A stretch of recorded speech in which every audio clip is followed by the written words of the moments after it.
If I walk into this room with a broken arm, you'd see the cast and immediately know I am hurting. But what if it's not my arm that's broken? What if it's my spirit?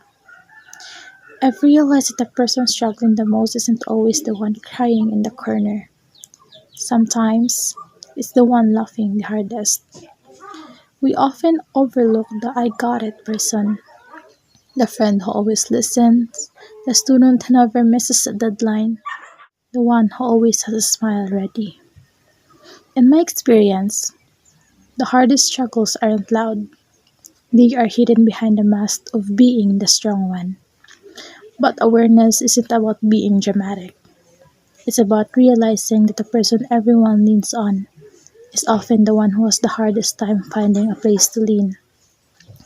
We have to acknowledge that being okay on the outside doesn't mean everything is fine on the inside. One of the main reasons you hide behind this smile is the immense pressure we feel to achieve. In our culture, there is this invisible ticking clock. The idea that by a certain age we should have our degrees, our careers, and our lives perfectly figured out. I've seen how this creates a constant fear of failure. We look at those succeeding and feel like we aren't allowed to slow down. So we push through the burnout and treat exhaustion as a price of success. We stay silent about our isolation because we are too busy proving we've made it. We've been conditioned to think that admitting we're struggling is the same as admitting we've failed, and that is the weight we carry every single day. But the most dangerous part of this always okay culture is that it makes us blind to the signs. Because we expect mental health issue to look like a breakdown or a tragedy, we completely overlook the silent battles. We don't notice the person who is slowly withdrawing, or the one whose laughter feels a little forced, or the high achiever who is running on empty. Society often tells us to just work it through, but the reality is much darker.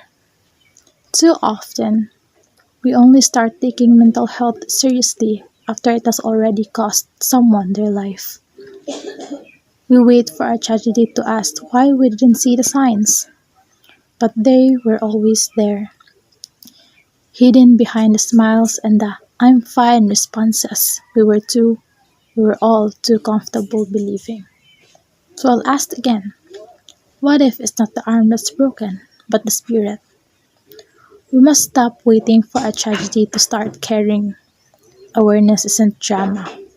It's acknowledging the reality of burnout and the crushing weight of expectations. I hope we stop praising those who suffer in silence and start supporting those brave enough to be tired. Let's look past the success and see the human being. A spirit shouldn't have to break before we finally help it heal.